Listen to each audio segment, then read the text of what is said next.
Was Memorial Day at Arlington, and the tomb guard stood like a statue carved from duty itself, his boots rooted to the stone near the cemetery gate. Then came the roar, a Harley's growl tearing through the sacred quiet, spitting defiance at the rows of white headstones. The biker, a hulking figure with a coiled snake tattoo twisting on his arm, locked eyes with the guard and sneered, his shadow falling heavy across the polished rifle. One shove, one spark, and the morning was about to explode. What the biker didn't know, what the gathering crowd couldn't see, was that the man in blue wasn't just guarding graves.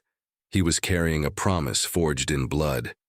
And before the sun set, that promise would turn a bully's laugh into a lesson he'd never forget. Before we dive into this story, where are you watching from? Let us know in the comments. And if you believe that values like honor, courage, and sacrifice still matter, join us in keeping their legacy alive. It was Memorial Day morning at Arlington National Cemetery, and the air hung heavy with a kind of quiet that only comes from a nation pausing to remember. The sun climbed slow over the rolling hills, casting long shadows across the endless rows of white marble headstones, each one a silent testament to the folks who'd given everything so the rest of us could keep going. Thousands had gathered, families in their Sunday best, kids clutching little American flags, old-timers in faded ball caps lined with pins from wars long faded into history books. The scent of fresh lilies and carnations mixed with the earthy smell of newly turned soil. Every now and then, a soft breeze rustled the leaves, carrying whispers that felt like echoes from the past. Sergeant Malik Washington, Mal to his squad back in the barracks, stood at his post near the main gate, a spot they'd assigned him because the crowds were thicker than usual this year. Normally, he'd be up at the tomb of the unknown soldier, marching that perfect 21-step rhythm, under the amphitheater's watchful eye. But today, with all the extra visitors streaming in for the wreath-laying ceremonies and the flyover from Joint Base Andrews, they needed eyes everywhere. Mal didn't mind. At 29, with his close-cropped black hair peeking out from under the silver helmet and his lean, dark frame wrapped in the crisp blue uniform of the old guard, he was built for this. White gloves, spotless rifle balanced just so on his shoulder boots, polished to a mirror shine that could reflect the stars and stripes fluttering overhead. Mal's eyes stayed fixed straight ahead, but his mind wandered back, like it always did on days like this. He could still picture his dad, Army Specialist Leroy Washington, sitting on the stoop of their row house in Atlanta's West End, sipping sweet tea and spinning stories about Vietnam. "Son," he'd say, his voice rich with the cadence of a Baptist preacher, "freedom's a debt you don't default on. It's paid in courage, in blood." Leroy had come home from Da Nang in '71, but the war never left him. PTSD and a limp from shrapnel. He'd passed when Mal was 16, heart attack on a humid Georgia night, but not before instilling that fire. Mal enlisted the day after high school, chasing his dad's legacy. Iraq had been his crucible, night raids in Anbar province, where the silence was louder than the gunfire. Now, as a tomb guard, he stood for the unknowns, their stories heavy as the rifle on his shoulder. The crowd milled about respectfully, voices low like they were in church. A group of school kids from D.C. shuffled past, their teacher shushing them as they laid poppies at the base of a nearby marker. Over by the eternal flame, a widow in black adjusted a photo of her husband, her hands trembling just a bit. Mal caught it all in his peripheral vision, his body statue still, every muscle tuned to the rhythm of duty. This wasn't just a job. It was a vow, to stand for the fallen, to keep the ground sacred. In the distance, the chimes from the memorial chapel tolled nines, and a ripple of silence spread through the gathering, broken only by the flap of flags in the breeze. That's when it started, a low rumble growing into a guttural roar that sliced through the morning like a blade. Heads turned, murmurs turning to frowns as a Harley-Davidson fat boy rolled up to the gate, its chrome gleaming wicked under the sun. The rider killed the engine with a final belch of exhaust, and the silence rushed back in, now laced with tension. He swung off the bike like he owned the place, a mountain of a man at 6'5". and pushing 260 pounds, his gut straining against a weathered leather vest patched with the colors of the Iron Vipers, a small biker crew out of rural Maryland. His name was Dwayne Carter, but those who knew him and feared him called him Steel. A reddish-brown beard framed a face scarred from bar fights, eyes hidden behind aviator shades, and on his right arm, a massive tattoo of a coiled snake fangs bared wrapped around a dagger with the words Steel Resolve inked in jagged script.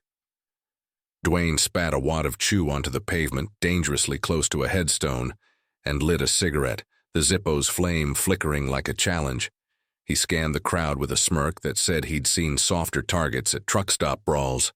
"Well, ain't this a sight?" he drawled, his voice a gravelly mix of Baltimore and back roads. "Whole damn country out here playing dress-up for the dead. What a waste." Folks shifted uneasily, parents pulling kids closer, a couple of vets in folding chairs exchanging glances. James Jimmy Ellison, 82, parked in his wheelchair not 10 yards from Mal's post, gripped the arms of his chair till his knuckles went white. Jimmy had fought at Khe Sanh in '68, a Purple Heart pinned to his Vietnam vet jacket, his brown skin weathered by 2 wars' worth of scars. He knew trouble when it revved up like that bike. Dwayne sauntered toward the gate, boots thudding heavy on the flagstone path, his vest creaking with every step. The patches caught the light. 1%er, support your local Vipers, and the Iron Viper's Grim Reaper emblem, scythe gleaming like it was ready to cut through the morning. He stopped right in front of Mal, close enough that the cigarette smoke curled into the air between them, fouling the clean scent of remembrance. Mal didn't flinch, didn't blink. His gaze locked forward, rifle steady, the very picture of the Army's finest. "Hey, soldier boy," Dwayne sneered, flicking ash toward Mal's boots. "You standing there like a damn robot for what? These suckers in the ground. They died so suits in D.C. could cash checks. I drove trucks in Kuwait back in '03, saw the scam up close. Bombs for oil, boys coming home in bags, and you're out here playing statue for ghosts." The crowd hushed further, a few phones coming out to record, but no one moved to intervene. Not yet. Dwayne circled Mal slow, like a predator scenting weakness, his shadow falling across the polished toes of those boots. "Look at you all spit and polish. Bet you ain't seen real action, huh?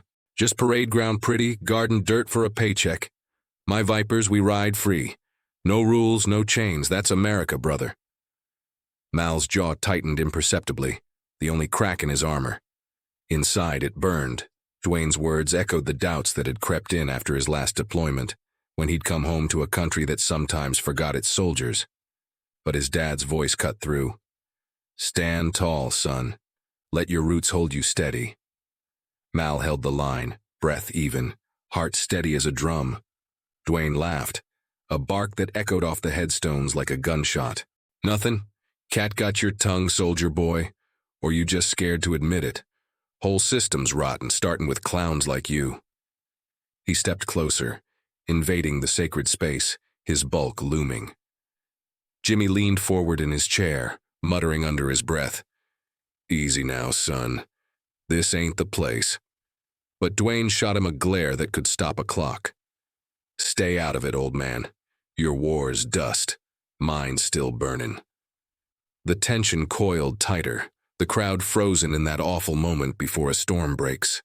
Dwayne's hand shot out, not a punch but a shove, palm flat against Mal's chest, hard enough to send the sergeant staggering back 2 steps, boots scraping on stone. The rifle dipped, Mal's helmet tilting just a fraction as he caught his balance, the impact jarring through his ribs like a bad memory. Gasps rippled through the onlookers. A little girl named Sophie, 9, with pigtails and a bouquet of carnations clutched in her fists, let out a whimper, burying her face in her mom Tamara's skirt. Dwayne threw his head back and roared with laughter, arms spreading wide like he'd just won a prize. "There it is, down goes the hero. See that, folks? All that training, all that honor crumples like tinfoil in a storm. Steel resolve, baby. That's how you do it." He turned to the crowd, playing to his audience, shades slipping down his nose to reveal eyes wild with the thrill. "This is what Memorial Day's really about, waking up to the lie. These graves filled with fools who died for nothing. My Vipers, we live real, no pretending. Sophie started to cry outright, her flowers scattering petals on the path like fallen stars. Jimmy wheeled forward a foot, his voice cracking the air. "You touch that boy again, and you'll answer to more than him, mister. This ground's holy, more than your sorry hide." A couple of off-duty cops in the crowd edged closer, hands hovering near badges. But Dwayne just sneered, flexing his tattooed arm like it was a badge of its own. Mal hit the ground on one knee, the stone biting through his trousers. But he didn't stay down. Not for a heartbeat longer than it took to recalibrate. Years of hand-to-hand in the sandbox, drills till his muscles screamed, surged back clean and automatic. He rose, fluid as water over rocks, no wasted motion, helmet straight, gloves pristine. Dwayne was still crowing, back half-turned in his triumph, when Mal closed the gap. Not with rage, not with a haymaker. That wasn't the Army way. Mal's white-gloved hand clamped onto Dwayne's wrist like a vice forged in basic training, twisting just enough to lock the joint, nerves firing pain signals up the big man's arm. Dwayne yelped, a sound halfway between surprise and fury, his cigarette tumbling to the dirt. "What the get off me, you?" But Mal was already moving, a pivot on his heel pulling Dwayne off balance, using the biker's own momentum against him. It was textbook jiu-jitsu, Army combative style. Efficient, controlled, no excess force. Dwayne's bulk went airborne for a split second, boots leaving the ground before crashing down to one knee with a thud that vibrated through the path. Mal followed through, seamless, his free hand pressing Dwayne's shoulder down, forcing the giant to bow his head toward the nearest row of headstones. The crowd inhaled sharp, phones forgotten in wide-eyed stares. "Easy now," Mal said, his voice low and steady, the first words he'd spoken all morning. No yell, no threat, just quiet steel, the kind that carried across battlefields. "You came here looking for a fight, but this ain't about you and me. Look around." He nodded toward the graves, endless white sentinels under the Virginia sky. Dwayne grunted, straining against the hold, veins bulging in his neck. But Mal's grip was iron, pressure points hit perfect, leverage all on his side. Those men and women, they didn't fall so you could stomp on their memory. They fell so you could ride that bike mouth off without a bullet in your back. That's the deal. The blood price for freedom. Dwayne twisted, sweat beading on his forehead, pushing up with all 260 pounds, but Mal adjusted like it was nothing, knee dropping light to Dwayne's back to pin him steady. "Get off me," Dwayne growled through gritted teeth, his shades knocked crooked, revealing eyes narrowed to slits of red-rimmed fury. But there was something else there, too. A flicker, like a crack in the armor. "You think you're tough? My vipers'd eat you alive. We don't bow to no one." Mal leaned in closer, breath even, face inches from Dwayne's ear. "I ain't bowing you, brother. I'm reminding you. I pulled patrol in Ramadi, saw boys like you, full of fire, nowhere to point it. Lost my dad to a war that broke him before it buried him. He taught me strength ain't in the shove. It's in standing up after. You want to honor that, or you gonna keep dishonoring it?" The words hung there, simple as a dog tag, cutting deeper than any fist. Jimmy's wheelchair creaked as he rolled up beside them, his gnarled hand on Mal's shoulder. "Let him up, son. Man's got demons enough without you adding to 'em." Sophie peeked out from behind her mom, tears streaking her cheeks, clutching a single carnation like a lifeline. The cops were there now, badges flashing, hands on holsters, but they held back, sensing this wasn't a brawl to break up with cuffs just yet. Dwayne sagged a bit, the fight leaching out like air from a punctured tire. "Demons, yeah. Lost my warehouse job last year. Plant shut down. Blame the damn wars, sucking up everything for tanks and drones. Vipers took me in, gave me something to hold on to. But this..." He glanced at the headstones, really looked this time. The snake tattoo on his arm seemed smaller somehow under the relentless sun. "Hell, I didn't come to start nothing. Just passing through. Needed to yell at something." Mal held the lock a beat longer, then released, smooth, no flourish. Dwayne rocked back on his heels, rubbing his wrist, breath coming in huffs. He didn't lunge, didn't swing. Just sat there on his knees, staring at the dirt. "You got a name, soldier?" Malik Washington, Sergeant. Mal straightened, rifle back to shoulder in one fluid motion like the scuffle had been a drill. And you? Steele. Dwayne Carter. He pushed to his feet, slow, towering again but somehow diminished, shades back in place but crooked. The crowd exhaled, a murmur of relief washing over them like a wave. One of the cops stepped forward, a burly guy with a Metro PD patch. Sir, you assaulted a federal officer on sacred ground. That's a felony waiting to happen. You riding out quiet or we doing this the hard way? Dwayne eyed him, then Mal, then the endless white rows stretching toward the horizon. Nah, I'll ride. But tell your boy here, good hold. Army teach you that? A ghost of a grin tugged at his beard, gone quick as it came. Mal nodded once. Stay free, Dwayne. That's what they fought for. As the cops escorted Dwayne back to his Harley, escort, not arrest, with a stern warning about no more trouble on the grounds, the tension bled out of the air. The big bike fired up with a reluctant rumble, Dwayne gunning it once for show before rolling out the gate, exhaust fading into the hum of traffic on Memorial Parkway. The crowd broke into scattered applause, not rowdy, but real, hands clapping soft, a few whistles from the vets. Sophie broke free from her mom, toddling up to Mal with wide eyes. That lone carnation extended like an olive branch. Mister, are you okay? That man was mean, like a bully in my school stories. Mal knelt to her level, gloved hand gentle as he took the flower, tucking it into his uniform pocket over his heart. I'm fine, darling. And yeah, he was, but bullies like that, they just need reminding there's something bigger than them. You ever hear about the soldiers buried here? She nodded, solemn, wiping her nose on her sleeve. My grandpa says they're heroes. Do they watch over us? Every day, Mal said, his voice softening like his dad's used to on those Atlanta stoop nights. That's why we stand guard, so they can rest easy. Tamara, her mom, scooped her up, mouthing a quick thank you before melting back into the crowd. Jimmy wheeled closer, his purple heart catching the light like a beacon. Fine work, Sergeant. Reminds me of 68 Key San. Big fella comes at me thinking he's got the drop. I don't swing wild, I wait, then drop him clean. Same lesson. Patience over punch. Your old man would be proud. Mal's throat tightened. Jimmy had that way about him, seeing right through the uniform. Appreciate it, sir. Leroy Washington, 101st Airborne. You knew him? Jimmy chuckled dry. Knew of him. Word gets around at the VFW down in Norfolk. Tough as steel, that one. Said his boy was gonna outshine him someday. Looks like he was right. He saluted crisp, wheelchair or no, and Mal returned it, the snap of gloves echoing faint.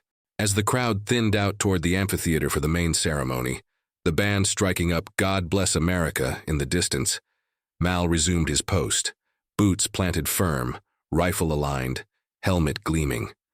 The shove's ache lingered in his chest, a bruise forming under the fabric, but it was nothing compared to the fire reignited in his gut. Dwayne's words had stirred doubt, sure, but facing them down, that was the real Memorial Day gift, a reminder that the uniform wasn't just cloth and brass. It was the chain linking past to present, the silent promise that freedom's flame didn't flicker out easy. Folks streamed by now, casting glances his way, nods of respect, a thumbs up from a dad hoisting his son on his shoulders. One lady, with a head wrap and a rosary dangling from her fingers, paused to lay a hand on a nearby stone. Thank you, she whispered, her eyes meeting Mal's for a beat. He nodded back, the universal language of gratitude. Jimmy lingered a minute more, fiddling with his chair's brake. You know, Sergeant, this day ain't about the parades or the speeches. It's about the quiet ones, the sentinels like you, carrying the weight so the rest of us can sleep sound. Keep the watch. If you ever want to swap stories over a coffee at the VFW, look me up, James Ellison. Easy enough to find. Will do, sir. And thanks for having my six back there. Jimmy waved it off. All in a day's fight, semper fi.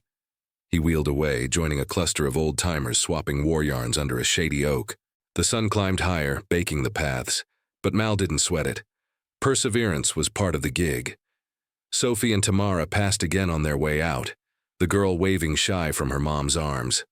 Bye, hero, she called, and Mal allowed himself a small smile, the kind that didn't break discipline. Out on the road, Dwayne Carter throttled his Harley harder than necessary, the wind whipping his beard as Arlington shrank in the rear view.